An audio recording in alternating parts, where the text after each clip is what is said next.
Estamos iniciando o nosso podcast de hoje, programa que tem o apoio publicitário do Centro Universitário Unifavest, matrículas abertas para o segundo semestre, Cris. Boa. Você que quer fazer a sua graduação, a pós-graduação é outra história, né? Mas a graduação agora para o segundo semestre, matrículas abertas no Centro Universitário Unifavest. Também o patrocínio da nossa construtora e incorporadora e imobiliária Cavalli. Um abraço para a Solange, também para o Gilmar. Aliás, nas festas juninas, eu estava assistindo ontem o videozinho da Solange, lá do Recanto. Que coisa maravilhosa, né? Ela tem um espaço muito bom ali, bem quase chegando no Cerrito. E ela preparou, Cris, ela preparou para o São João, então a empresa ou a família que quiser fazer sua festa de São João, sua festa junina, procura a imobiliária Cavalli que você faz a locação lá no espaço ideal. E o patrocínio nosso do supermercado Martendal, aqui na São Joaquim, agora o nosso tudo de loja nova, tudo grande, moderna, né? Um abraço para o seu Jackson Martendal e para toda a equipe. Muito bem, Cris. Nosso convidado especial de hoje, aliás, deixa eu ver se eu decorei o nome. Deixa que eu falo. Eu deixo contigo, Cris. Hoje o nosso convidado é o secretário municipal de Planejamento e Mobilidade Urbana. Isso é muito legal, o nome é chique, né, Barão? Nome já diz tudo o que o homem manda e desmanda. Da Bous. Falei certo? Falou certo, Cris. Obrigado. Obrigado por ter vindo. Obrigado, Cris. Nossa, muito legal estar com vocês aqui no podcast. E não se preocupa com o nome, porque ninguém acerta, eu já estou acostumado. É um nome difícil mesmo, né? Eu acho que é importante. É origem o quê? É origem libanês e alemão. O Malek, o da Bous, é libanês. Meu avô é um imigrante libanês. E o Hal é de origem alemã. Meu avô é imigrante alemão por parte de mãe. Então, aí deu uma mistura aí, né? Que nome meio difícil. É uma comunidade, é uma família libanesa aqui em Lages.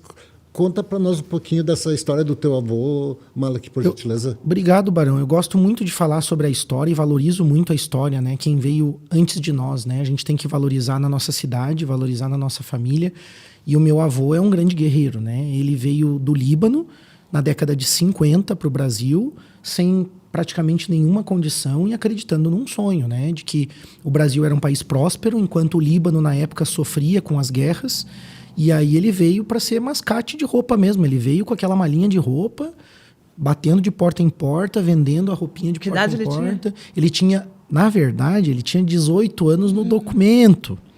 Mas o pessoal contesta aqui, parece que ele não tinha 18. Provavelmente, na época eles faziam isso, né? Mas era uma forma, né, de eles virem para cá, e ele veio também com o irmão, então fundaram a família aqui, né, se organizaram aqui, gostaram muito da cidade, são muito gratos ao Brasil e muito gratos também à cidade de Lages, né, ao povo lagiano que acolheu. Então eles criaram os lojinhas, né? Fizeram as lojinhas aqui na época, vendiam, né, artigos, né, de vestuário, confecções, e permaneceram aqui, né? E do lado do meu avô materno, eles são imigrantes alemães. Eles vieram, né, da Alemanha na época, também em período pós-guerra, um período muito difícil, e decidiram também pelo mesmo motivo vir. Então são dos imigrantes mais posteriores, né, mais tardios, né, teve as imigrações anteriores, vieram nesse período também pós-Segunda Guerra ali, e também com bastante dificuldade, né, e se estabeleceram aqui, e dentro da família do meu bisavô, né, do meu avô e do meu bisavô alemão, né, eles tinham uma cultura e um estudo lá na Alemanha que era na arquitetura. Então, eu já trago também no sangue um pouco da herança, diria assim, né, dos meus bisavós, né, dos meus antepassados na Alemanha, que inclusive são os responsáveis por esse acervo que a gente diz aqui, o Art Deco da cidade de Lages está muito ligado com a vinda dele, né? Então, o Teatro Marajoara, o Teatro Tamoio, o Mercado Público, Edifício Doutor Acácio, Galeria Doutor Acácio e várias outras obras de arquitetura nesse estilo Art Deco são do meu bisavô, né, e da família. Então, eles têm uma história importante aqui na cidade também, né? Ou seja, no comércio libanês, né, que se estabeleceu no comércio, mas também a parte, né, da minha mãe, o alemão que veio também, nessa parte de arquitetura, de cultura e de construção também, eles tiveram um papel importante. Mas essa família do teu avô alemão, aliás, essa família não, ele e o pessoal dele, eles construíram tem o dedo deles ali são na os rua, arquitetos, principalmente na Rua Coreia, que bacana. Em qual, desculpa, Barão, qual rua você Na Rua Correia Pinto, que é na rua Correia Pinto ali, eles têm a igreja, me fugiu ali, que não é bem na Correia Pinto, né? a presbiteriana. A presbiteriana. Né? E várias outras obras, né? Aqueles casarões da Correia na Pinto Fausto ali, de não. Souza. Na Fausto de Souza, isso, obrigado. Mas são várias obras, eles têm realmente um papel importante. Fazem parte da história. Parte da história. Tem alguns projetos assinados pelo meu bisavô, né, o Ludwig Hall, como, por exemplo, lá o do Teatro Marajoara, que para mim é a principal obra, eu acho uma das mais expressivas no Art Deco, até porque o Art Deco era um estilo que na época, tem o Empire State Building lá nos Estados Unidos, ele é um estilo Art Deco, mas o Art Deco fazia referência às civilizações pré-colombianas, astecas, maias e incas. E ele adaptou para a cultura brasileira. Ele pegou o povo indígena brasileiro e colocou na arquitetura. E a gente vê isso ali, realmente. É o Marajoara. Pois Isso é muito fiquei legal. curioso por isso, porque a Art Deco você tem impressão de alguma coisa francesa, aquela arquitetura rebuscada e tal. E o Marajoara É nesse estilo que ele Totalmente falou. nosso. Ele adaptou para o uma Brasil. arte indígena nossa. Isso mesmo. E o Tamoio mais ainda. Mais porque ainda. eu não sei se ainda tem lá dentro do Tamoio. Faz tempo que eu não entro. Alguns anos. Algumas décadas que eu não entro no Tamoio. O último filme foi... Mas o Tamoio, lógico, ele está fechado, né? Eu acho que ele está funcionando como igreja, né? Não é igreja ainda. Sim. Malak, você disse que herdou da tua família, principalmente dos avós, né, do teu avô, esse gosto pela arquitetura. E eu tenho te acompanhado lá desde antes de você assumir a secretaria, você estava num núcleo da CIL e sempre preocupado com a cidade. A urbanização, eu acho a coisa mais linda. A mobilidade. O teu interesse, tua força de vontade trabalhando nessas questões. Por que essa paixão? Barão, eu sinto dentro, né, da minha construção, do meu aprendizado, eu sempre fui apaixonado por Lages. Que idade sempre, tu tem? Eu estou com 41 anos. É novo ainda. Nasci em 84. Que bom, temos um ótimo arquiteto aí. Tá todo mundo novo. Aqui nessa mesa tá todo mundo novo, todo mundo firme e forte aí pra gente ajudar essa cidade a evoluir, né? Cada um no seu papel. Eu acho assim, a questão... Eu sempre fui apaixonado por Lages. E mesmo indo estudar fora, eu sempre quis retornar. E, de fato, Barão, eu pude participar, né, de programas de rádio, de núcleo de ACIL e de várias oportunidades. Presidi o Instituto de Arquitetos do Brasil, o Núcleo de Lages, aqui que na época lançou o concurso do projeto do mercado público, que passou por várias gestões e foi executado, né, que está ali, que é um patrimônio também que foi restaurado, estava abandonado. Então, eu sempre fui um entusiasta. Mas eu também confesso que ao longo da jornada a gente também tem aquele momento mais imaturo, quando a gente está começando e vai amadurecendo ao longo do caminho. Eu também sei que fui em muitos momentos aquele crítico também, aquela pessoa que muitas vezes também estava indignada, né? E no momento que a gente vai participando de ACIL, de associação empresarial, de núcleos de engenheiros, de arquitetos, convivendo com as pessoas, entendendo como a coisa funciona, a gente entende a complexidade que é uma cidade como a nossa, que tem história, que tem tradição, que tem cultura, que tem várias pessoas defendendo ideias diferentes e muitas ideias boas. Então o desafio hoje é justamente colocar tudo isso em prática, Barão, porque sempre falei de trânsito, sempre falei do desenvolvimento da cidade, como que agora nós vamos, junto com a prefeita Carmen Zanotto e com a equipe, dar conta disso, né? Eu acho que esse é o grande desafio do momento. Porque, pode. Porque assim, Malak, o CEPLAN tem um papel fundamental, eu vejo, apesar de não ser descrito muitas vezes, né, na própria imprensa, mas tudo passa pelo CEPLAN. Tanto que ao longo dos últimos mandatos dos últimos prefeitos que passaram por Lages, sempre a imprensa e a cidade se preocupava quem seria o secretário de planejamento, porque o secretário de planejamento tem um papel fundamental em desenhar a cidade, ver problemas. E às vezes não é reconhecido, é o de obras, né? Que daí as pessoas já vai direto. A obra o pessoal vê. Exatamente, bem lembrado. O de obras se elege vereador e o CEPLAN fica lá pensando na cidade.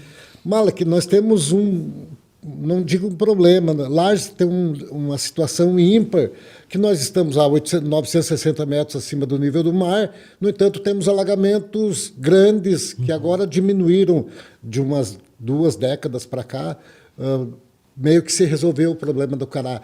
O que é que você, como secretário de planejamento, pensa para o Rio Cará? Você cobriria ele? Não cobriria. Já sou direto em dizer não cobriria. Não inteiro, mas pedaço. Não, talvez alguns pedaços, mas até posso explicar o que a gente tem desenhado lá no planejamento, Cris.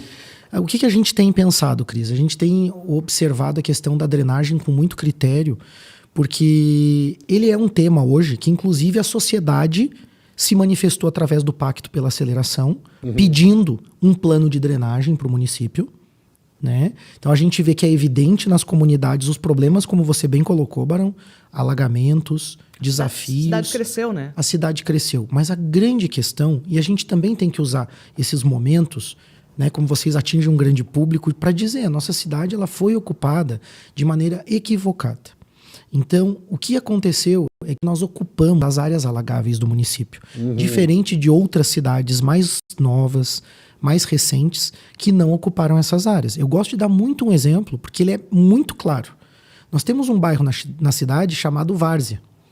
Por que esse bairro se chama Várzea? Porque ali é uma várzea, é uma área que o rio transborda.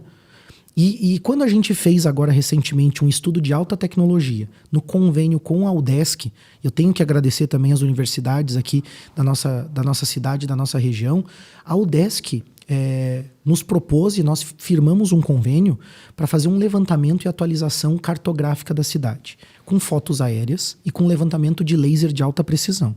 Esse levantamento nos traz um mapa de alta precisão da cidade com as bacias hidrográficas do Rio Cará, do Ponte Grande e todos os cursos d'água. Então a gente consegue ver de forma muito clara que esses pontos onde nós temos problemas são pontos em que ocupamos áreas que não deveriam ser ocupadas, são áreas que o rio naturalmente utiliza, então deveria ser respeitado as APPs, as margens desses rios. A ocupação é muito antiga, a gente entende, isso já passou.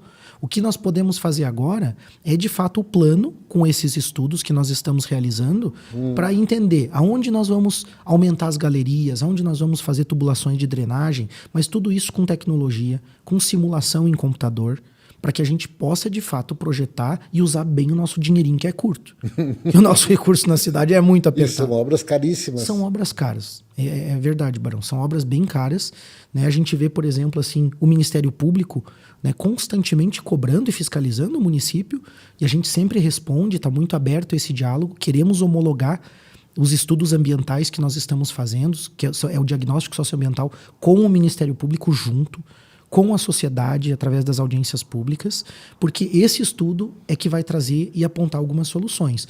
Mas é um problema que nós vamos resolver e mitigar os riscos em algumas áreas. Exato. Em outras áreas a gente teria que desocupar. Isso é inviável. Não tem como a gente desocupar mais. Chegar lá na beira do Cará, lá no... Tirar todo mundo. Lá no Ponte Grande. Ponte Grande, Cacetiro, e dizer, agora você sai daqui. Não tem como fazer isso. Até tem, mas é muito caro. Mas é muito caro, é a nossa cidade. Então, nós estamos você não consegue tirar, né? Tem uns que não querem sair, né? Veja o exemplo da Avenida Ponte Grande, que ainda está na metade. Mas o pessoal que está ali herdou de gerações, né? E veio dinheiro para realocar eles e eles não saíram. Me diz uma coisa, entrando no plano diretor, porque isso também faz parte do plano diretor. Faz. Eu não sei de quanto em quanto tempo é mexido nesse... Eu até tive a oportunidade de participar, acho que faz uns 2, 3 anos, de uma audiência, né? E eu não vejo muita coisa nessas audiências, eu vou ser bem sincero para ti. O povo reclama também não vai, né? Nas audiências, para dizer o que precisa e o que não precisa. E muitos vão, também não adianta, porque às vezes o cara reclama uma coisa infundada. Mas o que precisa ser mudado e quando pode ser mudado o plano diretor de Lages? O plano diretor, ele deve ser revisado a cada 10 anos, segundo o Estatuto das Cidades, que é a lei federal. Então, o nosso plano era de 2007, deveria ser renovado em 2017, acabou atrasando um pouco o processo na Câmara, houve alguma polêmica de final de ano, de pressas de aprovar, mas tinha alguns assuntos para amadurecer, ele foi aprovado em 2018. E agora nós teríamos, então, até 2028 para fazer essa revisão. O que nós estamos fazendo? Primeiro, buscando os dados. Eu acho que tem um ponto importante que a gente precisa falar, é que a Secretaria do Planejamento, ela já foi no passado, e o Barão falou isso, tudo passa no planejamento, ela já foi, e teve um prefeito que marcou muito a época, né? O pessoal fala muito, eu vou pedir a licença para citar. Claro. O prefeito Paulo Duarte ficou na história como alguém que planejou, e ele tinha no gabinete do planejamento, o antigo GAPLAN, A centralização das ideias, o que nós vamos fazer? Onde está o dinheiro? Onde nós vamos colocar o dinheiro? Então, o gabinete do planejamento ajudava o município a orientar os seus recursos para que não fosse somente uma vontade política, mas fosse uma vontade política e técnica. Né? É isso que nós estamos resgatando com a prefeita Carmen, que tem dado muito crédito para o planejamento e nos dado abertura para pensar. E aí vem o plano diretor, que seria o seguinte, Cris. Eu entendo que nós precisamos criar oficinas e abrir e, de alguma forma, esclarecer, orientar a nossa comunidade. Porque a nossa comunidade vai numa audiência pública e, como você disse, alguns não compreendem o tema. Então eu coloco ele numa discussão complexa, porque o urbanista, eu sou urbanista, estudei isso, é complexo você conciliar os diferentes conflitos existentes na cidade. Você tem camadas de planejamento, você tem a mobilidade, você tem a drenagem, aí você tem a parte territorial, que é a pressão imobiliária, aí você tem a parte social, todos os equipamentos do município, educação, saúde, aonde estão os investimentos? Né? Então são várias camadas e cada um quer puxar a brasa para o seu assado, como diz, né? E isso é natural, a gente enfrenta isso de forma muito natural, porque são os desejos das pessoas e a cidade é assim. Tem que entender que toda a cidade é assim. Mas o plano diretor, ele precisa ter, acima de tudo, uma discussão honesta. Porque quando a gente fala, por exemplo, da questão da drenagem, eu não sei se no passado alguém veio a público e disse, olha, nós não vamos resolver esses problemas. E eu lembro uma vez, na gestão de 2020 a 2024, que o pessoal estava malhando o ex-prefeito a respeito da drenagem, e eu me manifestei, inclusive, num programa de rádio, dizendo, olha, vocês estão falando de algo que não tem solução, não adianta fazer galeria, não adianta cobrir o cará, não adianta fazer nada, isso não vai resolver. Fazer a drenagem e jogar água no cará, fatalmente ela vai sair para algum lugar. Ela vai rejeitar. E até por isso que a gente precisa dos estudos, porque daí é igual a simulação de computador. Se eu jogar mais água aqui, aonde que transborda, aonde que enche mais? Eu preciso estudar isso de forma séria. Então nós precisamos ter um diálogo transparente com a comunidade para que eles entendam a verdade sobre a nossa cidade. A verdade, por exemplo, de que nós temos 72 bairros, mas que eu tenho mais de 13 loteamentos no Ministério Público que foram realizados na década de 70, 80, sem infraestrutura. Nossa. São os bairros que sofrem hoje, que não tem pavimentação, não tem drenagem, não tem esgoto. E como que nós vamos dar conta agora com o nosso dinheirinho, que eu digo, é igual administrar o orçamento familiar, é igual a casa da gente. Você ganha tanto, você sabe quanto tu ganha, beleza, tem que pagar educação, alimentação, aqui e aqui. Dá para sair fazendo obra na nossa casa do jeito que a gente gostaria? Não dá.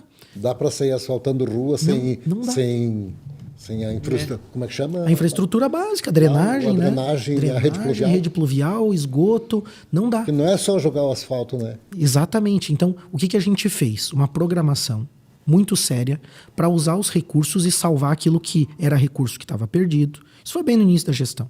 Recurso que estava há muito tempo depositado em conta e principalmente dar conta das situações mais emergenciais. Avenidas que estavam em péssimo estado, que é uma construção de muitos anos. Foram muitos anos de desafio também. A gente tem que entender que a nossa cidade tem os seus desafios. E agora a gente tem um momento de alinhamento com o governo do estado que a gente tem que aproveitar para justamente dar conta dessas obras. Então, aí se a gente faz um bom planejamento, a gente sabe aonde colocar o dinheiro. Essa é a questão. Então, primeiro, recapeamento, fresagem, arrumar as avenidas, a limpeza, a organização das estruturas para a gente poder dar conta agora sim. Eu entendo que a partir de agora, 1 ano e meio aproximado de gestão, a gente começa, de fato, ter algumas entregas mais robustas e principalmente dar conta dos viadutos, das obras de drenagem e direcionar o nosso recurso para esse tipo de solução. Não sei se respondi. Respondeu sim, bem Nossa, respondido. Deixa eu só perguntar uma coisa. Você se meta na minha pergunta. Ele tem a mania de se meter na minha pergunta. Não, mas é muita curiosidade. Nossa, a gente fica com afoito o dia que você vinha para cá. Nossa, tem tanta pergunta para fazer. Porque da cidade a gente acaba passando planejamento. Tudo. Eu disse para a Cris, tudo passa pelo Malek, ou pelo planejamento, né? E tem uma coisa que eu acho assim, ó, o pessoal reclama bastante que hoje em dia aumentou bastante os ciclistas, os corredores. Como é que está essa área do ciclismo? Porque a nossa cidade ela está crescendo, como tu falou, mas o ciclista também cresceu, os que estão correndo na rua também cresceu. Como é que vocês estão lidando com isso? Porque nós temos pouca área de área de ciclista, né? Verdade. Ciclovias. É. Primeiro, a gente tem que parabenizar as associações e os grupos organizados, porque isso ajuda a cidade a avançar nesses temas.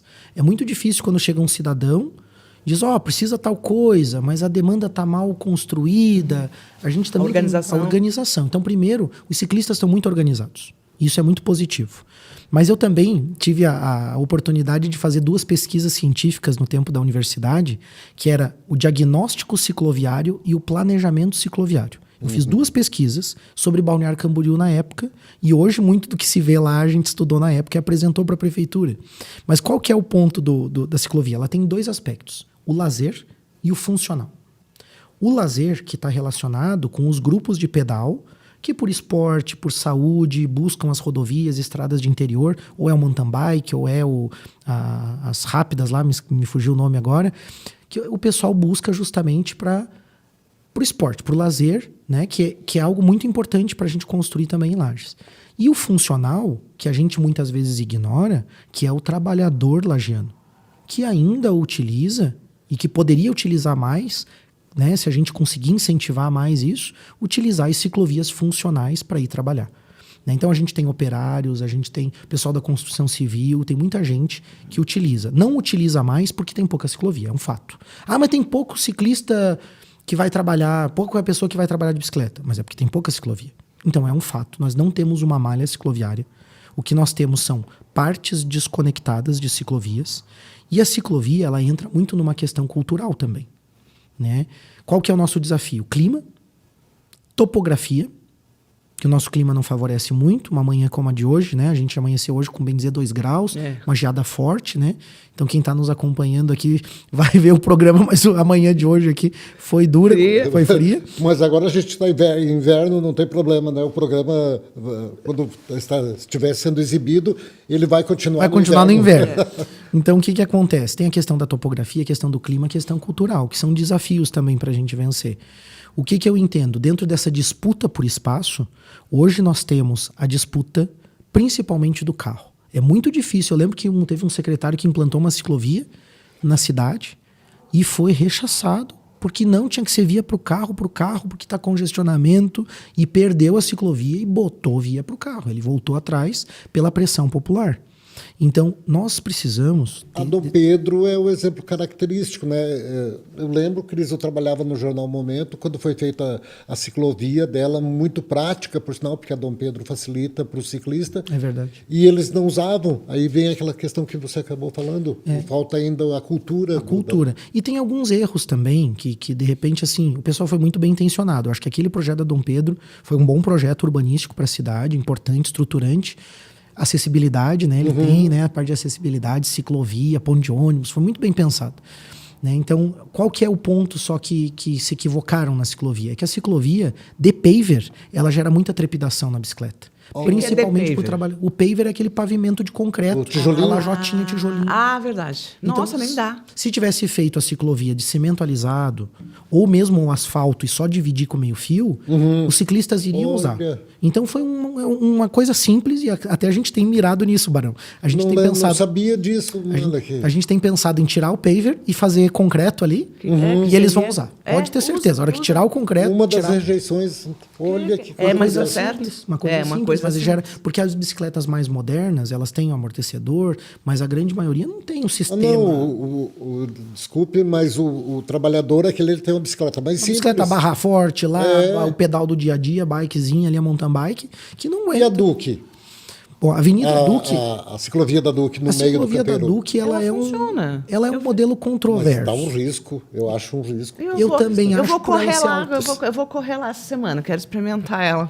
De bike? Não, de bike não, a pezito, amor. Veja que ela tem um caráter funcional e lazer ao mesmo tempo. Porque as pessoas vão correr, vão andar em família no final de semana, verdade. principalmente, mas também usam para trabalhar, usam para se locomover. Então ela tem os dois sentidos. Eu acho um pouco perigosa. Os modelos de eixo central de via que eu estudei no país e fora do país, eles são modelos que são importantes quando você não quer acessar os comércios laterais. Então, por exemplo, eu quero passar a avenida inteira, é uma avenida de ligação. Ali ainda daria, né, para não acessar. Ali ainda daria, concordo contigo. Só que ela poderia ser mais baixa, no nível do asfalto, daria um pouquinho mais de segurança. Mas ela é uma opção que Exemplo, tem Balneário funcionado. Camboriú, a 4ª, 5ª avenida, todas elas são Mas rebaixadas. qual é a solução? A solução seria rebaixar Mas ou aí eu acho- elevar? Não, eu acho que hoje no custo, que seria Não para vale a pena. rebaixar, não vai ter um ganho tão significativo. Agora deixa como está. Não. Mas na concepção original do... Porque agora o dinheiro é curto, como eu falei, né? Para fazer isso. Mas eu teria feito ela mais baixa, né? Mas são ajustes pequenos. Eu acho que o importante é que ela foi feita, acima de tudo. E eu não acho que... Pessoal, a gente nunca viu algum acidente, alguma coisa que tenha dado. Claro que ali é um fluxo muito grande de carro, muito rápido. grande. Mas o Não, pessoal nunca teve acidente respeita, grande. né? O ciclista não, o que ocorre Talvez uma muito é que barreirinha eles- ali em toda ela, mas também custa, porque não sei quantos quilômetros é ela, deve ser uns 4, 3, eu 4 não lembro a quilômetros. extensão da Duque, mas... Eu vou ver essa semana, que eu vou ter que dar 5 subir e descer, eu vou ver quanto dá. Já por isso também, que eu gosto muito daquela avenida, eu acho uma avenida muito legal. Outra coisa que eu queria perguntar para você, o nosso trânsito. Certo. Eu sei que vocês mexeram nos semáforos, daí teve uma época ainda que até eu fui lá reclamar, eu disse, mas é que eu fiquei 1h10 Presa. Vários. a Duque, Navalguei, o inclusive, a secretário, Luiz de um monte. Camões. A Luiz de E Camões. hoje me rendo. Mas o pessoal acaba vindo pra gente, pra imprensa, Claro. reclamar. Sim. A gente fica com o ouvido desse tamanho, porque eles reclamam muito mesmo. E a gente também tem. Eu tenho essa dinâmica de ir nos lugares para ver realmente se é, se não é. E realmente, vocês mexeram nos semáforos. E hoje, como ela está? O que nós fizemos, Cris, foi um levantamento onde nós fizemos pela primeira vez esse estudo na cidade. Ele não existia. Nós colocamos câmeras ocultas em todos os cruzamentos da cidade. Olha, E essa câmera é um equipamento, uma caixa com a câmera. E a gente fez questão de não anunciar e de deixar lembro muito disso. discreto. Você lembra disso, Lembro. né? Você acho que até Sim, falou. eu comentei. Você comentou Eu sobre escrevi. isso, né? O que a gente fez com isso? Se a gente coloca alguém contando o carro... Ai, desculpa. Alguém contando o carro lá.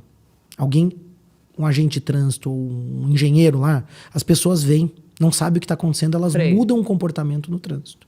É. Então o sistema... Se tiver um Sim, carro parado lógico, ali, interessante. elas já... Você opa, tá o que vindo tá... correndo com o pé no fundo, tu vê um polícia, o que tu faz, Barão? pé no freio. Pé no freio. Então é natural isso, né? Ou às vezes vê uma pessoa, acha que é uma obra, qualquer outra coisa acontecendo, um acidente, ela diminui, ela muda. Então a gente fez o sistema oculto e hoje a gente tem as informações. Exatamente quantos carros fazem cada movimento que nós chamamos. Ou seja, imagina que num cruzamento, vamos pegar o da Duque com a Belisário. Você tem diversos movimentos. Tem quem vem do fórum e entra na Duque, quem vem do fórum e vai reto na Belisário. Né? Enfim, você tem todas as conversões e caminhos possíveis. A gente sabe exatamente quantos carros viram para cada lado. E o horário? E o horário também. Com isso, a gente consegue programar os semáforos, e foi isso que nós fizemos.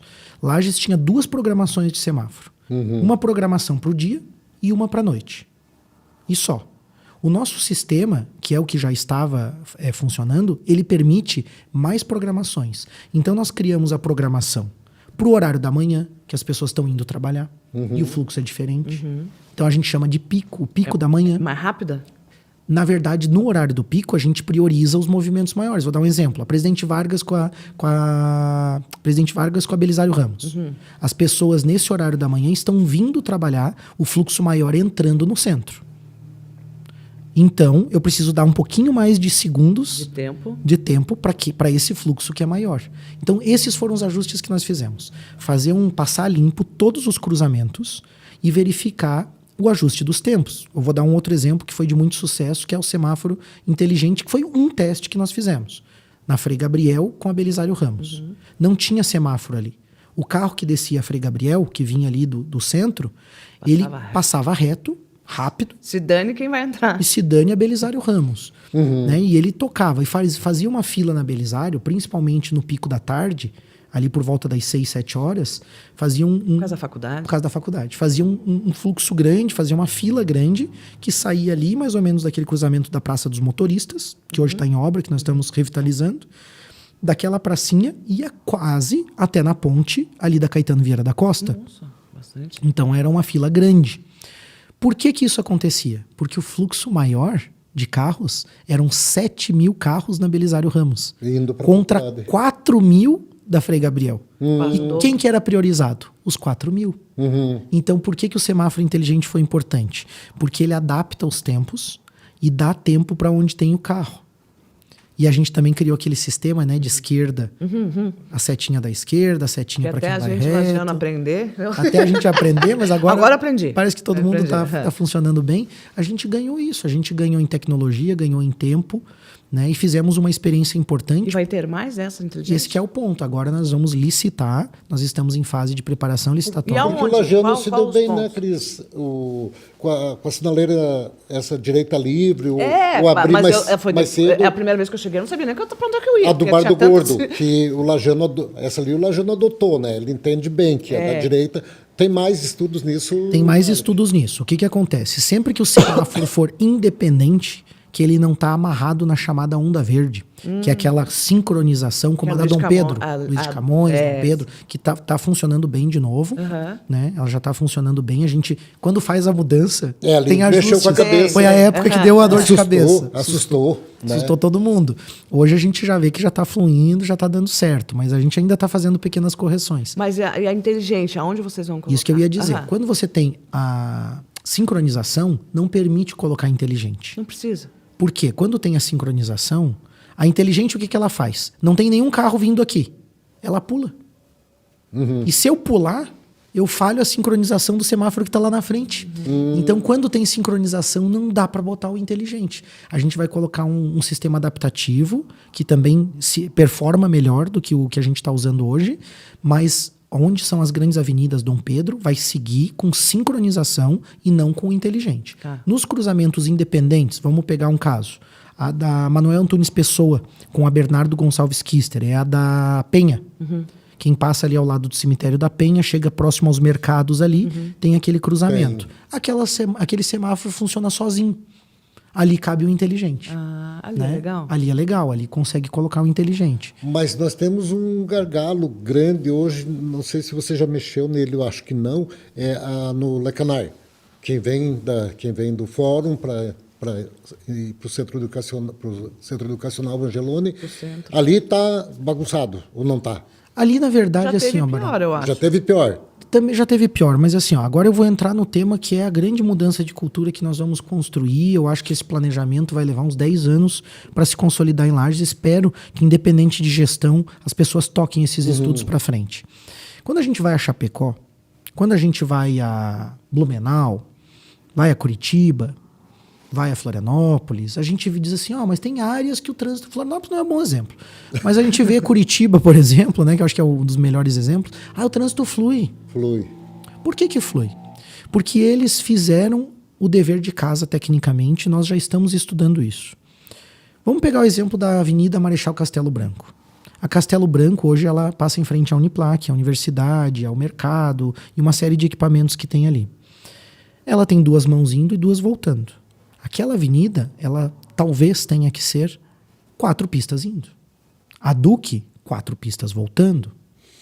A gente vai ter que abrir mão... A Presidente Vargas, 4 pistas indo. A gente vai ter que abrir mão do sistema antigo de 2 pistas indo, 2 pistas voltando para criar realmente grandes eixos arteriais de fluxo. Ou seja, liberar a pista para os carros, 4 pistas indo, 4 avançando. Então, para isso acontecer, a gente abre mão do sistema de 2 vias, de ir e voltar na mesma via, que é o que foi feito nos binários. E que a prefeitura tomou pau na época, que era a Frei Gabriel, por exemplo. Mas eu acho interessante isso aí. Eu sou a primeira... Eu reclamo muito do trânsito, eu sou bem reclamona mesmo. Mas eu acho interessante, sabe por quê? Se vocês derem atenção às segunda via. Por exemplo, a Lira do Coral, né, que é a Luiz de Camões, ela tem numa lateral ali, para trás da Miller ali, ela é ruim pra cacete. A Dom Pedro I, acho que não sei qual é. É a paralela. Né? Ela é ruim porque o calçamento dela é ruim, ela tem buraco, você demora um tempão para passar. Mas se ela for asfaltada, ela vira uma via rápida. Perfeito. E vocês podem tranquilamente usar ela de acesso. A tua leitura tá certíssima. Eu uso ela de acesso. Eu demoro mais que se for pela avenida porque ela tá ruim. Eu não consigo usar ela, não consigo. Eu me pessoal sujeito reclama. aí eu me tenho... Quando eu vejo que tem muito, eu já entro usar nela. a Luz de Camões, em vez de usar a Dom Pedro... Que é a de acesso. Aquela Pelos- guia, a paralela. A paralela, né? A paralela, Acho que é Dom Pedro I. Barão, eu vou te É Dom dizer Pedro assim, ó, I, não, você deve ficar incomodado, porque eu também fico.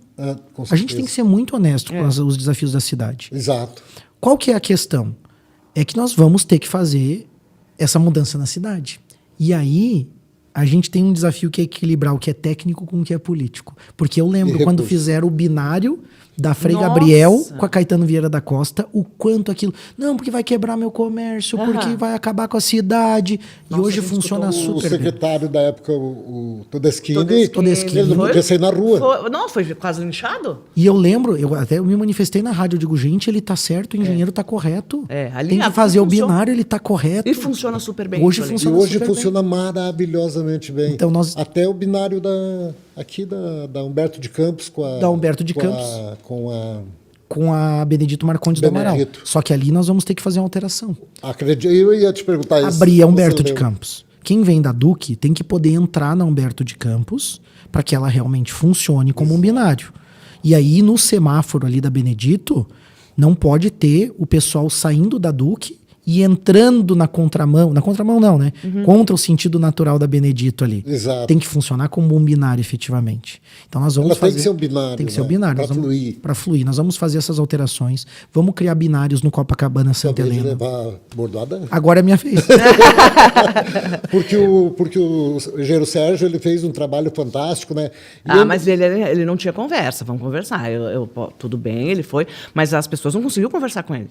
Ele era radical. O ele resto não quer foi disputar. implantado, foi Entendeu? implantado, né? E ficou faltando o binário ali na Santa Cruz, naquela região do mercado público, né? Isso. Tem algum estudo por ali? Não? Aquele ali é mais complexo, nós não De longo nós, prazo. nós estamos pensando em alterar aquele movimento. A gente está estudando um semáforo na Otacílio Vieira da Costa, que é quem chega ali perto do terminal. Mas um semáforo ali. Pois é, eu sou contra semáforo, muito semáforo também, sabe? Mas eu acho que uma elevada não funcionaria. O quê? Uma travessia? É. Mas acho que não é o caso, Cris. Porque em não é o Balneário caso. tem alguns lugares que funciona tão bem, né? Ela é uma elevada. Eu fui a Balneário esse final de semana. Não funciona tão bem. É? Não funciona tão bem. Tem alguns pontos que sim. Mas daí tu é a favor do semáforo. Pega, por exemplo, a Avenida do Estado. Dos Estados, lá em Balneário. Sim. Ela era 2 pistas. Hoje é Indo, 4. 2 voltadas. Hoje é 4 indo. É o que eu tô dizendo. Mas para isso eles fizeram lá na Palestina, dentro do bairro das Nações, o binário voltando. Então aí que tá. São grandes obras de infraestrutura com desapropriação. Eles fizeram muita desapropriação. Lá O problema é que o problema não, a vantagem é que Balneário não Tem sabe, dinheiro. não sabe o que faz do dinheiro. Me diz uma Aquilo coisa. que você falou, Mas nós vamos fazer, cash. só respondendo, Aham. Cris, Barão, assim, ó, nós vamos fazer os binários, nós vamos encarar esse desafio e para um médio e longo prazo, a reestruturação das avenidas, fazendo 4 pistas indo e 4 voltando. As pessoas vão circular mais longe, mas vão ter mais fluidez do trânsito. E é isso que a gente Mais vai rápido. buscar. Mais rápido. Normalmente o pessoal faz, né? Eu prefiro fazer a volta na Cará do que entrar ali Entrar pela pelos- Correia Pinto. Exatamente. Claro. Se eu, ô, Malek, eu quero fazer um pedido, então, já que a gente favor. está falando de trânsito. Quem vem pela via marginal da BR-282 aqui do Orion Park para ir Certo. para Duque, entra ali na via marginal. Quando chega ali tem uma casa do turista, herdada do tempo que não tinha o elevado. Tá aquele imóvel lá fechado, Não, acho que agora. já restaurado, foi restaurado Ele recentemente. está funcionando, mas não é um equipamento que está mal colocado. mas ali a entrada que a gente sempre pede, né? Pro fluxo ali. É para quem vai Tirar entrar na aquilo Duque. ali, né? É desnecessário. Não ninguém dá de- usa. Barão, eu acato o seu pedido e farei o seu pedido. Muito obrigado. Tá? A questão sobre É o a delícia casa do ali, não é? turismo, não, ali não é a questão, a gente Não, consegue resolver. A questão ali, principal, é que foi feito um investimento naquele espaço do turista e a O gente, dinheiro do Amin, se perdeu o Amin. a gente, foi? quis, Foi. a gente quis avaliar se funcionaria efetivamente como casa Sim. de turismo antes de desmanchar aquela estrutura. Então, o que nós vamos fazer? Retificar aquela curva, liberar a direita livre para o pessoal entrar na Duque. Nossa, que Tá? maravilha. E posteriormente nós vamos desmanchar a casinha e fazer a passagem por ali com 2 certo, pistas. mas tá certo. Mas por enquanto eu só vou retificar, deslocar um monumento que tem ali e fazer. Tem um monumento, acho que é do Soropetimistas. Laios ou do Rotary. É, eu acho que é. Acho que é uma dessas. Um deles. Se é para fazer pedido, eu também vou. Peraí. Eu já tinha conversado com o Malek sobre porque o fluxo lá na região do Parque do Visa é muito grande hoje. Sim. O Visa, ele deu, nossa, uma visibilidade muito boa ali, o pessoal... Só que aquelas entradas do parque até o Visa tem umas 3, 4... Canteiros com retorno. O do Petrolages, que é o do... Eu concordo, porque o caminhão entra, o caminhão sai, azul. Mas as outras está dando um transtorno enorme para quem vem, porque é um fluxo rápido ali. Os caras param, dali 50 metros tem outra entrada, para de novo. Então, ali ficou muito, muito perigoso. E já morreu gente ali, com o passar do tempo. Nós tivemos uma morte até faz 1 ano e meio, que é de não sei se era coronel, se era tenente. Filho do Binatti. Foi... vários ali. É um problema. O que tem para aquela região? Vocês vão fechar ou não esses acessos? Cris, essas dores e esses problemas, é importante que vocês falem mesmo, a gente recebe isso, mas a gente já está de olho nisso desde que a gente assumiu. Porque o sistema de contornos da Hercílio Granzotto e de quem sobe ali do Getal não ficou bom. Aquele sistema ali, eu acho que eles foram felizes em tentar algo, mas infelizes na solução técnica. Ela já começa ali, né? Já começa ali o problema. A do CAV ali, né? O problema já começa ali na Hercílio Granzotto, perto do hospital do Nossa Senhora do Bem. Do Hospital Infantil. Hospital Infantil, isso. O que acontece? Ali nós vamos ter que fazer um sistema de 2 semáforos, fechar os canteiros ao longo da Camões e criar um sistema de 2 rótulas posteriores. Um na Juscelino Kubitschek, que é onde já existe, com a João Goulart, que é aquela rótula que já tem em frente ao Mercado Visa. E vamos ter que criar mais uma rótula. Nós estamos ainda defendendo a tese de que seria bem naquele local onde tem o André Luiz, onde tem um monumento aos tropeiros. A gente faria a remoção do monumento, tiraria ele da borda da via, faria uma rótula ali e colocaria ele no canteiro central. Essa é uma alternativa. E a outra fica legal. E a outra é fazer a rótula em frente ao CAV. Porque a gente também identificou um movimento muito grande e os professores e alunos têm que dar uma volta muito grande para conseguir sair dali, atravessar pelo canteiro, fica atravessado no meio da pista. Então não está funcionando bem, a gente já sabe disso. Então, o que nós fizemos foi um recapeamento emergencial, porque estava muito crítico bom ali. Então o secretário Kleber fez uma obra ali com o Cisama, testamos o asfalto Cisama da usina aqui, que é nossa, né? Vamos dizer assim. Então fizemos esse teste, agora a gente precisa de fato desse estudo estar concluído para colocar os 2 semáforos, fechamentos canteiros e uma rótula adicional. Então isso já está sendo projetado, posso garantir para vocês que dentro da nossa gestão a gente executa essa obra ainda. E é lá onde, porque é bem de frente da minha casa, onde caiu a barreira lá no acesso norte. Já faz um ano e pouco que foi na época das últimas chuvas, que choveu bastante, teve que tirar o pessoal nas casas de baixo. Como é que ficou aquilo ali? Porque ela ainda está interditada praticamente, né? Nosso problema foi o dinheirinho, como diz, né? Mas ali a gente consegue fazer ou tem que ter a autorização federal? Não, ali a autorização nossa, a via municipal, a gente mesmo executa acesso norte, Juscelino Kubitschek, onde desbarrancou, vamos usar o termo assim que todo mundo entende, né? Houve um desmoronamento ali, a pista cedeu, então ali nós já temos um projeto de contenção em pedra, com um sistema de drenagem também, Secretaria de Obras muito atento a isso, Defesa Civil e Planejamento. Qual que é a ideia? Executar essa obra. Alguns terrenos ali vão ter que ser desapropriados, porque essa contenção vai ficar igual rodovia. 4 casas, acho. Vai ficar igual rodovia mesmo, um sistema de contenção em pedra, e a gente fazer daí a retomada da pista. A gente foi em busca de um recurso federal, junto à Defesa Civil, né, e conseguimos, acho que se não estou enganado, R$1 milhão para essa obra, mas o dinheiro não é suficiente para toda a obra. Não dá ali. Né? Então a gente vai ter que entrar com recurso próprio, com as contrapartidas. Mas ela entra na revitalização, porque eu sei, né? Eu também sei, tá? Dos meus contatos, que tem uma revitalização para o acesso norte, para Juscelino. Mas ela é até onde? Até a entrada do Guadalajara ali? Não. O projeto de revitalização da Juscelino, que nós estamos provendo, que é o projeto da Juscelino, é a solução dos acessos aos condomínios, que é entre o Mercado Visa até chegar na primeira curva ali, que eu vou dizer, como é que eu vou dar a referência para vocês? Do Star? Antes da Star ali. Antes da minha casa, mas você está louco também, né? Ela quer o dela. É porque eu achei que iria até o Guadalajara, que é onde o ônibus vai. que o ônibus já entra ali. Sim, então, já entra ali. seria É que o principal motivo ali são os cruzamentos de pista, o pessoal que entra nos condomínios. Isso também foi um erro de planejamento da nossa cidade no passado. Quando eu digo que nós estamos retomando o planejamento urbano, plano diretor, plano de drenagem, mobilidade de forma integrada, é justamente para a gente entender que quando um condomínio se instala, um empreendimento se instala, ele também pode oferecer contrapartidas para o município. Precisa, né? Precisa, porque daí o custo fica de quem? O povo que paga? O dinheiro público é o dinheiro do povo. Daí o povo paga porque o empresário ou o empreendedor não fez a contrapartida ou porque o município não exigiu dele. Então vamos lá, são condomínios ali que tem mais de 100 famílias agrupadas num terreno. 100 famílias, vamos dizer, o volume de veículos que transita diariamente ali se para intensificou. entrar, para sair é bem Então complicado. o condomínio deveria ter previsto o seu acesso. E não dá mais simplesmente... Mas isso também é um plano diretor, né? É que, na verdade, isso é plano diretor, mas no momento de aprovação de condomínios e loteamentos, o município pode solicitar contrapartidas. Como a gente tem pedido agora, os projetos de acesso. Né? A gente tem condomínios saindo, né, loteamentos na Vitor Alves de Brito, que é aquela que vai para a Ambev.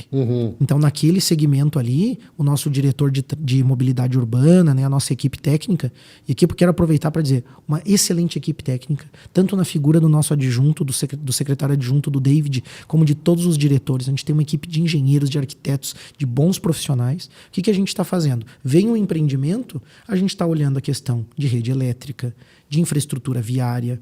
Então, na Vitor Alves de Brito, nós vamos promover ali um sistema parecido com a BR-282.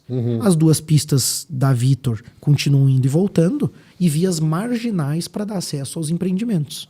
Para poder. Agora, se a gente não fizer isso agora, depois não faz mais. Então, o município tem que exigir agora, como contrapartidas, essas ligações. Teve um loteamento na Penha que eu pedi a conexão com a Avenida Nossa Senhora da Penha, né, e o loteador concordou, fez a conexão com a Nossa Senhora da Penha para depois ligar lá no viaduto da Castelo Branco.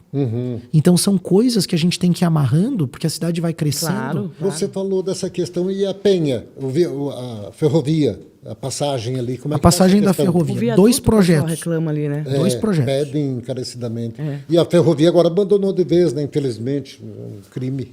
Na verdade, assim, ó, da ferrovia, só para esclarecer, eu tenho contato com a Rumo, que é a concessionária, ela é uma empresa que visa lucro e ela só vai botar o trem se ela tiver mercadoria para trazer do Rio Grande do Sul. Com as enchentes, os alagamentos e a tragédia do Rio Grande do Sul, que os trilhos foram, né, devastados, levados embora, não consegue trazer grãos do Rio Grande do Sul. Então o trem não consegue vir para cá e voltar sem nada. Não tem viabilidade econômica para eles operarem. Então, mas a cidade tem que fazer alguma coisa. Mas não temos o que fazer. Não tem como dizer... É que nem frete de caminhão é a mesma coisa. Ele vai e tem que voltar com alguma coisa. Não dá para ele ir até na Bahia. Uma viagem produtiva. Certo. O trem é a mesma coisa. Então, nós vamos fazer do limão a limonada. Aproveitar que o trem não está passando. Nós vamos desmanchar o viaduto da Presidente Vargas. Da Penha ali. Que é o da Penha, do cemitério da Penha. Desmanchar o viaduto. Desmanchar o viaduto. Isso o pessoal já Desmanchar o viaduto. Calma, deixa eu falar. E fazer um novo. Não deixa falar, né? Deixa eu molhar o bico. Fazer um novo, mano. Fazer um novo. Tu me assustou. Com um pilar central e aumentando a altura. Porque hoje ela tem uma viga e mísulas na lateral que impedem a passagem de 2 carros. Exato. Nós vamos escavar os barrancos ali, os taludes, né? E vamos fazer 3 pistas indo, 3 voltando. Esse é o nosso projeto. Então, ampliação do viaduto. Eu não vou mais falar que eu vou demolir. Vou dizer assim, nós vamos ampliar o viaduto. Para não assustar ninguém. Senão eu tô falando aqui, tô assustando o povo, né? Então, e o outro é o da Castelo Branco. Que daí esse é um projeto mais robusto, que vai demorar um pouco mais, que também está em fase de projeto de elaboração, que é ligar a Avenida Marechal Castelo Branco, passar por cima da estação ferroviária e conectar lá na Bernardo Gonçalves Kister, que é aquela... Já desafoga um monte ali. Esse é a longo prazo, qual é a previsão? Eu acredito que nessa gestão a gente consegue terminar projeto e iniciar a obra, mas não consegue entregar a obra nessa gestão. Me diz uma coisa, vamos falar da prefeita agora.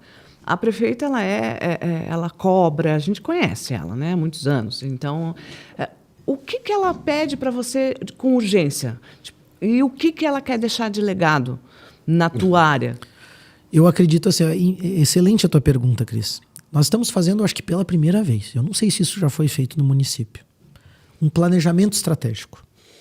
que é usar a gestão empresarial, aquilo que é usado, né, nas grandes empresas, usar no município.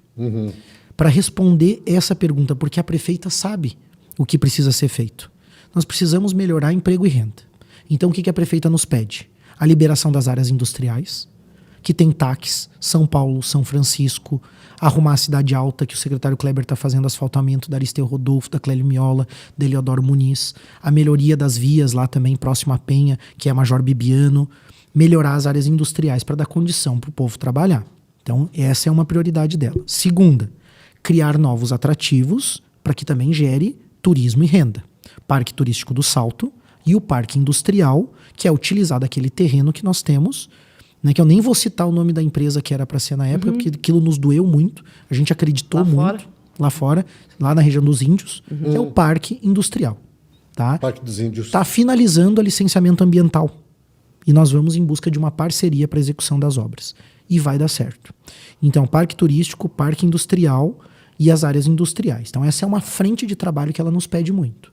Segundo, nós precisamos criar os equipamentos também que a sociedade precisa para fomento da cultura, da nossa tradição e também dos próprios eventos, que é o Parque Municipal. Tá, esse parque, olha, entrou numa parte bem boa que eu queria entrar. Nossa. O Parque Municipal já está em andamento, porque uma da campanha da prefeita era... Um dos temas de campanha? Uns temas de campanha era o parque... Porque a gente sofre muito, querendo ou não, né, Barão? A gente sabe disso. A gente tem um parque de exposição, a gente gosta do parque, é glamourado, tudo, mas não é nosso. Né? Então, o que eu vi mais de reclamação nessa festa desse ano foi que o Shoppingão a festa ia começar amanhã e hoje ainda estava lá o problema a gente tem várias reclamações. Então, vamos entrar como é que chama? Não é da Baia o problema... É porque lá não é para isso. Né? Lá é para outra coisa. Então, complica. Como é que está esse andamento? Nós podemos sonhar em ter um parque de exposição nosso? Podemos, Cris. É um compromisso da gestão da prefeita Carmen. Nós temos 3 estudos em 3 regiões diferentes. A grande questão agora... Não posso perguntar onde é. Não, sabe por que eu não posso dar o spoiler? Tá certo. Porque aqui nós temos uma questão que é imobiliária. A partir do momento que vocês sinalizam o empreendimento, vocês podem ver o que aconteceu quando a gente anunciou o Parque Turístico do Salto. Tá. Houve um movimento já de setor imobiliário, de empreendimentos, vale o dobro. O que, por um lado, pode até ser positivo e mostra a importância do poder público no aquecer o mercado, no gerar expectativa, no criar também oportunidades, mas isso tem que vir de forma sólida. O parque turístico vai acontecer do Salto, né? Nós já conseguimos, né, com as tratativas com a Celesc, a cessão daquela área, então aquilo vai funcionar, o governador anunciou, está tudo correndo bem, também buscando uma parceria para a execução das obras. Agora, entrando na questão do local do parque, né, são 3 localidades bem distintas. O grande desafio acaba sendo como que a população vai enfrentar se tiver que pegar uma BR. Tem um deslocamento. E se ficar muito próximo à cidade, a questão do ruído, do som. Então, é isso que a gente está pesando agora. Tá? A gente está pesando pontos positivos, pontos negativos, de forma técnica, para entender, olha, o melhor lugar realmente é aqui, porque não existe o lugar perfeito. Sempre que você coloca o empreendimento, ele gera um impacto na vizinhança. Né? Impactos positivos e negativos, de valorização, de atrair mercado, mas também, às vezes, um problema de ruído. E a gente leva isso muito a sério. Então, a definição, em breve, vai acontecer. Tá? Em breve, nessa gestão? Nessa gestão, não, o projeto... Mas esse parque, ele abrigaria... Qual é o projeto, a tua concepção? A concepção do projeto é uma cancha de laço coberta, que abrigue também um espaço para shows, como se fosse uma arena multiuso, arquibancadas, áreas cobertas. E nós queremos integrar isso com um verdadeiro parque municipal, que é ter os pomares, área para piquenique, para o lajano passear, fazer caminhada. Isso é a cara da Carmen, né? É o jeito da nossa prefeita, você conhece. Vou fazer um pedido. Ela está com pedido demais hoje. Uma araucária. O que tem araucária? Nossa, tá fácil, pronto. Você acredita que pra ele ter araucária. Não tem araucária? Tem uma araucária, é verdade. A festa do Pinhão não tem araucária. O pessoal não conhece isso. A gente está chegando ao fim, olha só, a nossa conversa... não, ainda mais de 1 hora, você pode? Eu acho que o Malik poderia voltar. Tá. Porque eu acho que você tem muitas informações que eu acho que o público ia gostar. Eu queria fazer uma pergunta final, não sei se o Barão... Não, eu quero Uma rápida da questão da curva da morte. Algum estudo para a curva da morte? Estudo da curva da morte foi fazer a duplicação do trecho entre a rótula do Conte até a BR-2, né? Fazer a duplicação daquele trecho, um sistema ou de trevo ou de rótula alongada com a BR-2, que também vai receber o investimento, né? Nós também vamos fazer asfaltamento via o Estrada Boa Rural ali daquele trecho. Olha. Aí a rótula que entronca com o presídio em si, ali, a estrutura que é complicado ali. E a rótula do Conte, nós temos mais um recurso também para fazer mais uma melhoria ali na rótula. Um projeto inicial, acho que do tempo de Assil, você deve ter lembrado que se discutia muito fazer uma segunda pista rebaixada? Rebaixada. Esse projeto existe, acho que até foi da época do Todeschini mesmo. Exato. E também quero colocar aqui, Barão, de forma muito tranquila, todos os bons projetos que a gente encontrou na secretaria, nós estudamos, revisamos e melhoramos eles. Que é o caso da rótula do Conte, tem o projeto dessa via rebaixada, por conta dos desníveis ali é um pouco difícil de executar. Exato. E aí a gente também tem um projeto que daí esse eu acho que a gente não executa nessa gestão, mas já deixa o projeto pronto para a próxima gestão fazer a obra. Que eu acredito que vai ser da prefeita Carmen. Que seria o viaduto, o sistema de viaduto e trincheiras da rótula do Conte. Porque ali vai ser um sistema complexo também. Nós vamos ter que passar uma via por baixo, a outra tipo um elevado. Ela é uma situação de obra de arte, mas porque são muitos entroncamentos ali. E dá muito problema. Dá muito problema. E ali a gente também estuda um binário com a Aljor Luz, e agora me fugiu o nome da outra. Aljor Luz, que vem lá do Santa Catarina. Isso, do Santa Catarina, e fazer um binário do Santa Catarina ali também. Legal. Que também entronca ali na cresceu bastante ali também. Cresce demais e agora com ampliação do presídio e mais essa revitalização da BR-2. E a entrada da cidade, né? Claro. Me diz uma coisa, eu quero fazer uma pergunta final para a gente finalizar. Você é um menino novo. Se você pudesse voltar para o teu avô, o que tu diria para ele? Com tudo que tu fez, tudo que tu está fazendo, e tudo que tua família fez. Eu acho que se eu pudesse falar pro meu avô, né? Meu avô, parte de mãe, ele é falecido, mas pro meu avô que está vivo, o seu Armando, com seus 91 anos, é agradecer. Eu acho que a gente tem que agradecer muito. Fico, assim, muito grato por eles terem aberto os caminhos, construído o que eles construíram num momento tão difícil, porque o nosso país, ele é um país em construção. É um país que está em pleno desenvolvimento. Tem tudo por ser feito. Agora nós estamos construindo uma base de educação. Agora nós estamos construindo uma base de saúde. Agora nós estamos pensando e planejando os territórios. Aquilo que a Europa já fez, que os Estados Unidos já fez, a gente está fazendo agora. Então, é um momento que a gente tem que aproveitar. Então, eu, acima de tudo, eu agradeceria, Cris. Eu acho que eu não consigo pensar em outra coisa para dizer para eles que seria agradecer pela vida, pela dádiva da vida, por a gente poder estar aqui e por eles terem feito tanto por nós, aberto os caminhos, dado a condição do estudo. A minha família, meu avô não estudou. O meu avô, o libanês, ele só tinha o primário, não estudou. O meu avô alemão teve muita dificuldade também, estudou um pouco, mas a gente vê assim que a gente recebeu uma condição melhor, então acho que a gente tem que agradecer. E também a todos que vieram antes de nós, na nossa cidade de Lages. Faz parte da história, as lideranças que já passaram pela nossa cidade, indiferente de partido político, de questão, que eu sei que às vezes a coisa vai por esse lado, mas a gente teve tanta liderança, tanta gente que ajudou a construir aquilo que nós vivemos hoje e sofreu os seus desafios da época. Então é gratidão. E o que tu pretende deixar para o futuro? Eu realmente acredito que podemos deixar um legado de planejamento urbano e de construção importante de infraestrutura para a nossa cidade, mas, acima de tudo, dar uma direção para a nossa cidade. Uma mudança de pensamento, uma mudança de direção, dizendo assim... Eu falo muito para a prefeita Carmen isso e escuto muito dela também o quanto ela acredita no nosso povo e o quanto a gente precisa pensar diferente, a mudança da mentalidade. Que é justamente o tipo de pergunta que vocês estão fazendo. Como que a gente vê a cidade lá para frente? Eu vejo uma cidade próspera, desenvolvida, mas uma cidade que conhece o seu principal ativo, que é o território. Nós temos o maior território do estado de Santa Catarina e não sabemos usar. Então, o planejamento é dizer isso. Olha, aqui dá para fazer...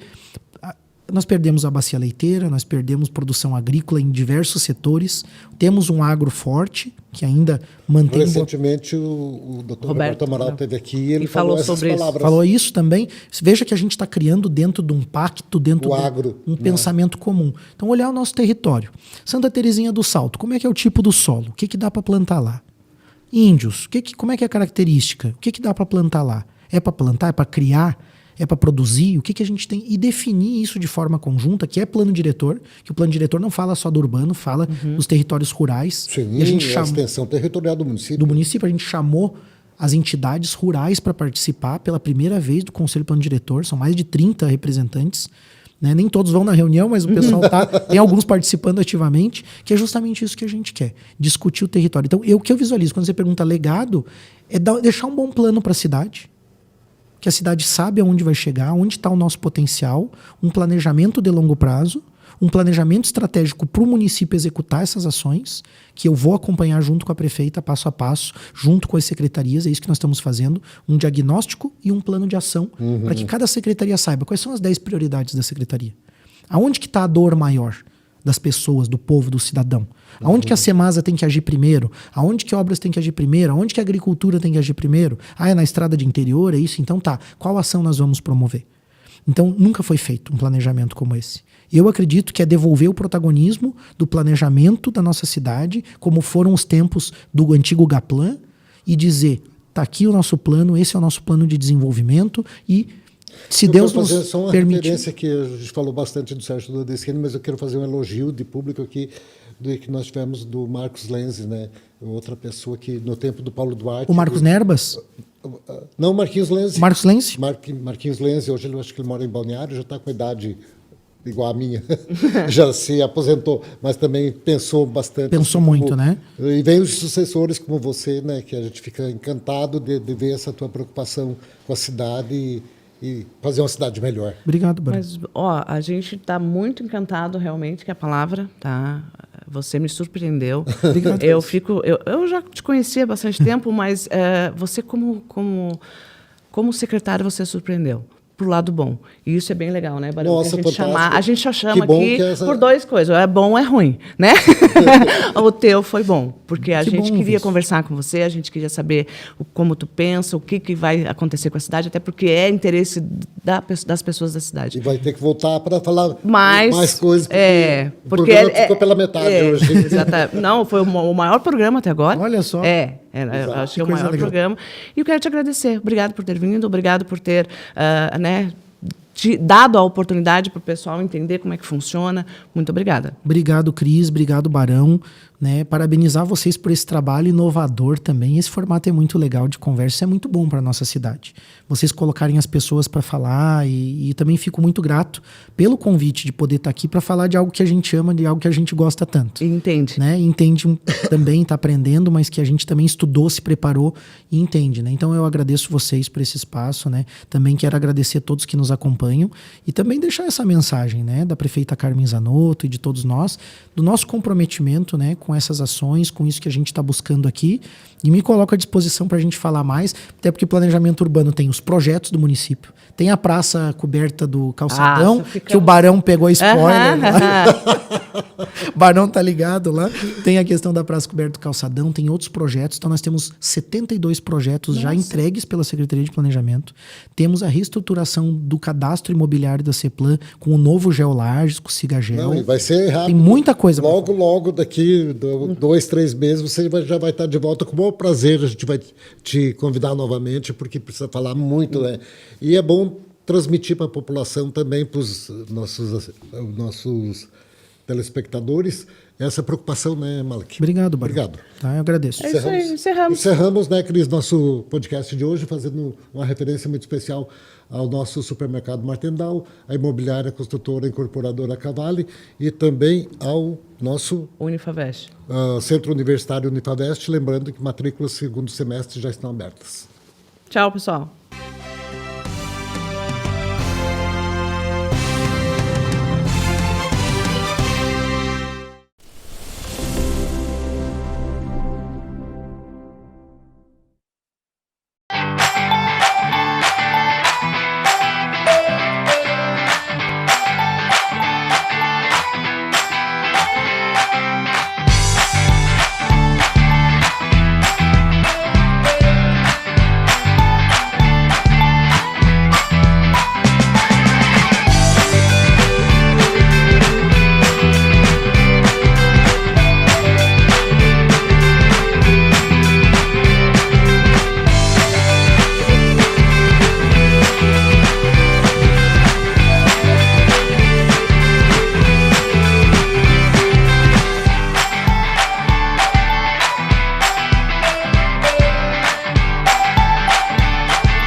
No supermercado Martendal, você encontra muito mais do que compras. Encontra cuidado em cada detalhe. Hortifruti, frutas, legumes e verduras são selecionadas diariamente, sempre fresquinhas. Na padaria, pães quentinhos, bolos e produtos preparados com carinho todos os dias. No açougue, carnes selecionadas, cortes variados e atendimento de confiança. E em todos os setores, variedade, qualidade e aquele atendimento que faz você se sentir em casa. Supermercado Martendal, 50 anos, fazendo parte da sua família. O Centro Universitário Unifavest, localizado na cidade de Lages, Serra de Santa Catarina, iniciou suas atividades no ano de 1998, com o curso de Ciência da Computação. Foi pioneiro na cidade em ter um quadro de docentes formado por mestres e doutores e oferecer tecnologia de ponta, auxiliando para o desenvolvimento regional. A formação dos primeiros licenciados e bacharéis contribuiu para a elevação do IDH e do IDEB, alçando a região, que era a última no ranking estadual, para a 3ª posição no ano de 2005. Com a expansão planejada, a Unifavest tem cursos em todas as áreas do conhecimento. E desde 2016, oferece cursos na modalidade de educação à distância, em todo o Brasil, estando presente em cerca de 1.000 cidades. A qualidade da Unifavest é reconhecida pelo Ministério da Educação, que atribuiu o conceito máximo no recredenciamento institucional em 2023 e confirmou a excelência na infraestrutura, planejamento, gestão, tecnologias, avaliação institucional, titulação dos docentes, proposta pedagógica, atuação em pesquisa e extensão, produção e publicação acadêmica e programa de internacionalização com mobilidade estudantil e docente. A infraestrutura do campus central concentra a reitoria, a central do acadêmico, o complexo de convenções com teatro, auditórios, salas de apoio e reuniões, a secretaria acadêmica, as coordenações de cursos, sala de reuniões, de professores e de conselhos e comitês, como o de ética em pesquisa e comissão própria de avaliação. No campus central também estão as 200 salas de aula, equipadas com recursos tecnológicos, e a biblioteca central, com amplo acervo em livros e periódicos, espaço para pesquisa, leitura, elaboração de trabalhos e estudos, brinquedoteca e cinema 3D. Também estão os laboratórios de informática e da área da saúde, como anatomia humana e animal, biomedicina, farmácia, enfermagem, química, alimentos, entre outros. Estão também a praça de alimentação, o complexo desportivo, a cidade da criança e áreas de lazer. O Campus Cidadania oferece atendimentos na área jurídica, na área de psicologia e atendimento psicopedagógico. Os acadêmicos têm campo de estágio e a comunidade conta com os serviços supervisionados, como nos demais espaços, por professores altamente qualificados. Um novo espaço para a cidadania está em fase de conclusão. O Campus Tech concentra mais de 40 laboratórios de arquitetura e urbanismo e das engenharias, nas áreas ambiental, química, alimentos, civil, produção, elétrica e mecânica, para todo o suporte que os acadêmicos precisam, além de fornecer testes e certificação para empresas públicas e privadas. Uma nova unidade está em construção. Na área da saúde animal, a Unifavest possui uma clínica veterinária com atendimento de animais domésticos e silvestres e viveiro para recuperação.